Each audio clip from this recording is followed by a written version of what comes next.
ఇదిగోండి ఫ్రెండ్స్, ఇవే కాకరకాయ సీడ్స్ అనమాట. రండి కాకరకాయ సీడ్స్ ఎలా పెట్టుకుందామో చూసేద్దాం.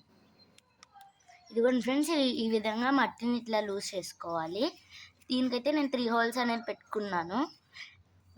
ఇది అనేది లోపల లూజ్గా. ఇదిగోండి ఫ్రెండ్స్, కుండీ చిన్నది కాబట్టి 2 హోల్స్లోనే పెడదాం అనుకుంటున్నాను. ఇదిగోండి ఫ్రెండ్స్, ఈ 2 హోల్స్లో అయితే పెడుతున్నాను. ఇదిగోండి ఫ్రెండ్స్, ఈ ముక్కు అంటారు దీన్ని, ముక్కు ఇట్లా పైకి ఉంటుందంట. ఇదిగోండి ఫ్రెండ్స్, రెండు కలిపి ఒక దాంట్లో వేసుకోవాలి. ఇదిగోండి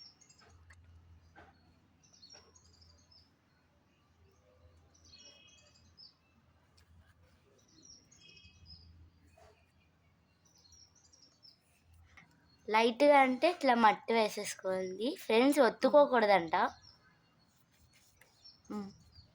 ఇప్పుడైతే వాటర్ స్ప్రింకిల్స్ చేసుకుందాం. ఇంతే ఫ్రెండ్స్, కాకరకాయ సీడ్స్ ఇట్లాగా పెట్టుకోవచ్చు. 1 వీక్ తర్వాత ఇది ఎట్లా గ్రోత్ అయినా చూద్దాం. బీరకాయ కాకరకాయ సీడ్స్ పెట్టుకోవడం అయితే ఈ వీడియో చూసేసాం. Thank you friends.